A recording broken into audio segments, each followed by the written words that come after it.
حضرت ابراہیم علیہ السلام کی پہلی شادی اپنی چچازاد حضرت سارہ سے ہوئی، لیکن وہ ایک عرصے تک اولاد کی نعمت سے محروم رہے۔ ایک دن حضرت سارہ نے ان سے فرمایا، آپ ہاجرہ سے نکاح کر لیں، شاید اللہ تعالیٰ ان کے بطن سے اولاد عطا فرما دے۔ دراصل یہ سب کچھ من جانب اللہ ہی تھا، چنانچہ آپ نے حضرت ہاجرہ کو اپنی زوجیت میں لے لیا اور پھر شادی کے 1 سال بعد ہی انہوں نے حضرت اسماعیل علیہ السلام کو جنم دیا۔ اس وقت حضرت ابراہیم علیہ السلام کی عمر مبارکہ 86 سال تھی۔ جب حضرت ہاجرہ امید سے تھیں تو فرشتے نے آپ کو لڑکا ہونے کی نوید سنائی اور اسماعیل نام رکھنے کو کہا۔ حضرت اسماعیل 1800 قبل مسیح میں پیدا ہوئے۔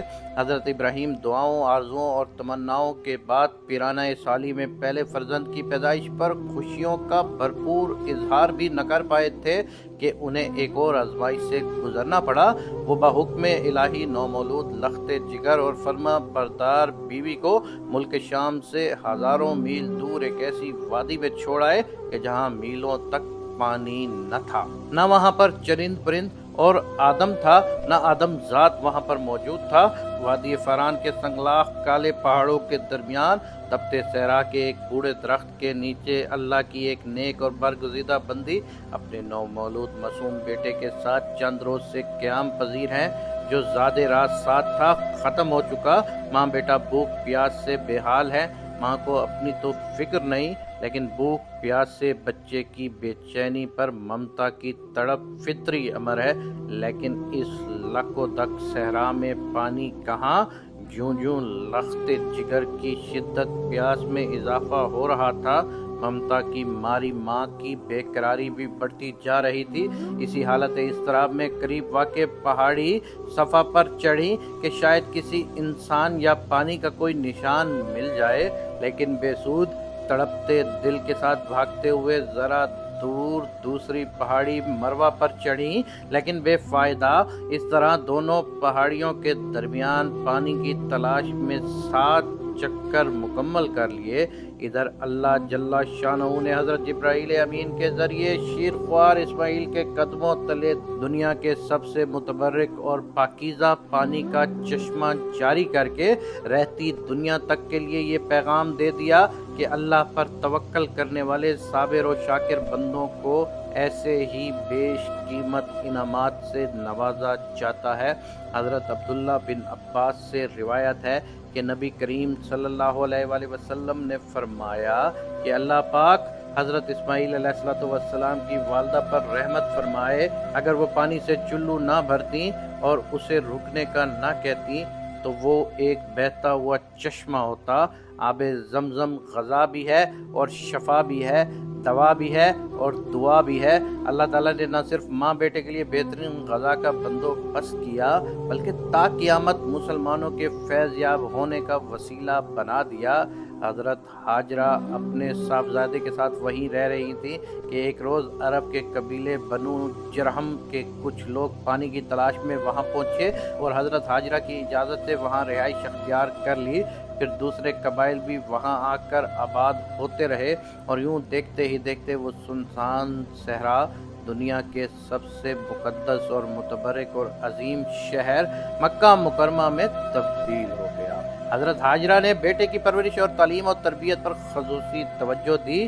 13 سال کا طویل عرصہ جیسے پلک جھپکتے گزر گیا۔ حضرت اسماعیل علیہ السلام مکے کی مقدس فضاؤں میں آب زمزم پی کر اور صبر و شکر کی پے کر عظیم ماں کی آغوش تربیت میں پروان چڑھتے ہوئے بہترین صلاحیتوں کے مالک خوبصورت نوجوان کا روپ دھار چکے تھے کہ ایک دن حضرت ابراہیم علیہ السلام تشریف لائے اور فرمایا، اے بیٹا، میں خواب میں دیکھتا ہوں کہ گویا تمہیں ذبح کر رہا ہوں، تو تم سوچو کہ تمہارا کیا خیال ہے؟ فرما بردار بیٹے نے سر تسلیم خم کرتے ہوئے فرمایا، ابا جان، آپ کو جو حکم ہوا ہے وہی کیجئے، اللہ نے چاہا تو آپ مجھے صابرین میں پائیں گے۔ حضرت اسماعیل علیہ السلام کا یہ سعادت مندانہ جواب دنیا بھر کے بیٹوں کے لیے آداب فرزندی کی ایک شاندار مثال ہے۔ اطاعت و فرما برداری اور تسلیم و رضا کی اس کیفیت کو علامہ اقبال نے یوں بیان کیا ہے، یہ فیضان نظر تھا یا کہ مکتب کی کرامت تھی، सिखाए किसने इस्माइल को अदाब फर्जंदी। हज़रत इब्राहीम अलैहिस्सलाम ने बेटे का जवाब सुना तो उन्हें सीने से लगाया और हज़रत हाजरा के पास ले आए। फरमाया, ए हाजरा, आज हमारे नूर नज़र को आप अपने हाथों से तैयार कर दीजिए। ममता के मुकद्दस, शीरी और अनमोल जज्बों में डूबी माँ ने अपने अकलौते बेटे को नई पोशाक पहनाई, आंखों में सुरमा, सर में तेल लगाया और खुशबू में रचा बसाकर बाप के साथ बाहर जाने के लिए तैयार कर दिया। इसी असना में हज़रत इब्राहीम अलैहिस्सलाम भी एक तेज धार छुरी का बंदोबस्त कर चुके थे। फिर बेटे को साथ लेकर मक्का से बाहर मीना की जानिब चल दिए। शैतान ने बाप बेटे के दरमियान होने वाली गुफ्तगू सुन ली थी। जब उसने सब्र व इस्तकामत व इताअत व खुदाबंदी का ये रूह परवर मंजर देखा तो मुस्तरब हो गया और उसने बाप बेटे को इस कुर्बानी से बाज रखने का फैसला कर लिया। चुनाचा जमरा अकबा के मकाम पर रास्ता रोककर खड़ा हो गया। हज़रत इब्राहीम अलैहिस्सलाम के साथ मौजूद फरिश्ते ने कहा, ये शैतान है, इसे कंकरियां मारें। हज़रत इब्राहीम अलैहिस्सलाम ने अल्लाह अकबर कहकर उसे 7 कंकरियां मारी, जिससे वो ज़मीन में धंस गया। अभी आप कुछ ही आगे बढ़े थे कि ज़मीन ने उसे छोड़ दिया और वो जमरा वुस्ता के मकाम पर फिर वरगलाने के लिए आग पहुंचा। हज़रत इब्राहीम अलैहिस्सलाम ने दोबारा कंकरियां मारी और फिर ज़मीन में धंसा, लेकिन आप कुछ ही आगे बढ़े थे कि वो जमरा ओला के मकाम पर फिर मौजूद था। हज़रत इब्राहीम अलैहिस्सलाम ने तीसरी बार अल्लाह अकबर कहकर कंकरियां मारी तो वो ज़मीन में धंस गया। अल्लाह तबारक व तआला को इब्राहीम खलीलुल्लाह का शैतान को कंकरियां मारने का अमल इस कदर पसंद आया कि इसे रहती दुनिया तक के लिए हज के वाजिबात में शामिल फरमा दिया। शैतान अपनी नाकामी पर परेशान था। तीनों मरतबा की कंकरियों ने उसके जिस्म को जख्मों से चूर कर दिया था। अचानक उसे एक नई चाल सूझी। वो औरत के भेस बदल कर भागम भाग हज़रत हाजरा की खिदमत में हाजिर हुआ और बोला, ए इस्माइल की माँ, तुम्हें इल्म है कि इब्राहीम तुम्हारे लख्ते जिगर को कहाँ ले गए हैं? हज़रत हाजरा ने फरमाया, हाँ, वो बाहर गए हैं, शायद किसी दोस्त से मिलने गए हों। शैतान ने अपने सर पर हाथ मारते हुए कहा, वो तेरे बेटे को ज़िबा करने वादी मिना में ले गए हैं। हज़रत हाजरा ने हैरत से तअज्जुब का इजहार करते हुए फरमाया, ये कैसे मुमकिन है कि एक शफीक और मेहरबान बाप अपने चहीते और अकलौते बेटे को ज़िबा कर दे? इस मौके पर बेसाख्ता शैतान के मुंह से निकला, वो ये सब अल्लाह ताला के हुक्म पर कर रहे हैं। ये सुनकर सब्र व शुक्र और इताअत व फरमा बरदार की पैक कर अल्लाह की बरगुज़ीदा बंदी ने फरमाया, अगर ये अल्लाह ताला का हुक्म है तो फिर एक इस्माइल क्या, उसके हुक्म पर 100 इस्माइल कुर्बान है। शैतान यहाँ से नामुराद होकर वापस मीना की जानिब पलटा, लेकिन वहाँ का ईमान अफरोज मंजर देखकर अपने सर पर खाक डालने और चेहरा पीटने पर मजबूर हो गया। वादी मीना के सियाह पहाड़, नीले शफाफ आसमान पर रोशन आग बरसाता सूरज, फलक पर मौजूद तस्बीह और तहलील में मसरूफ मलाइका, अल्लाह की राह में अपने मताए अजीज की कुर्बानी का मुहैयर अल अकूल मंजर देखने में महव थे। मक्के से आने वाली गर्म हवाएं भी मीना की फ़ज़ाओं में मौजूद इबादत और इताअत, तस्लीम और रज़ा और सब्र और शुक्र की एक अजीम दास्तान रकम होते देख रही थी। रिवायत में आता है कि जब इब्राहीम अलैहिस्सलाम ने इस्माइल अलैहिस्सलाम को लेटने की हिदायत दी तो हज़रत इस्माइल अलैहिस्सलाम ने फरमाया, अब्बाजान, मैं पेशानी के बल लेटता हूँ ताकि आपका चेहरा मुझे नज़र ना आए और आप भी अपनी आंखों पर पट्टी बांध लें ताकि जब आप मुझे ज़िबा कर रहे हो तो शफ़क़त बिदरी के अम्र इलाही पर गालिब आने का इम्कान न रहे।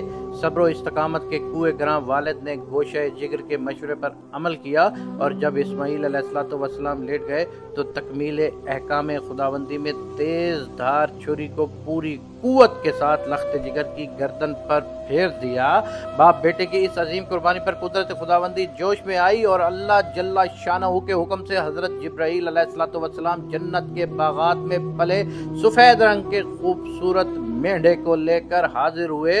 इब्राहीम खलीलुल्लाह ने ज़िबा से फारिग होकर आंखों से पट्टी हटाई तो हैरत ज़दा रह गए। बेटे की जगह एक हसीन मेंढा ज़िबा हुआ पड़ा था, जबकि इस्माइल अलैहिस्सलाम करीब खड़े मुस्कुरा रहे थे।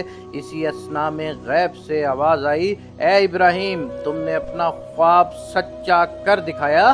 बेशक हम नेकी करने वालों को ऐसा ही बदला दिया करते हैं। हज़रत इब्राहीम और हज़रत इस्माइल के इस बेमिसाल जज्बे इसारे, इताअत व फर्मा बरदारी, जुरत व इस्तकामत, तस्लीम और रज़ा और सब्र व शुक्र पर मोहर तस्दीक सब करते हुए अल्लाह ताला ने कुरान पाक में फरमाया, और हमने इस्माइल की कुर्बानी पर ان کا فدیہ دے دیا۔ اللہ رب العزت کو اپنے دونوں برگزیدہ اور جلیل القدر بندوں کی یہ ادا اس قدر پسند آئی کہ اسے اطاعت، عبادت اور قربت الہی کا ذریعہ قرار دیتے ہوئے قیامت تک کے لیے جاری فرما دیا۔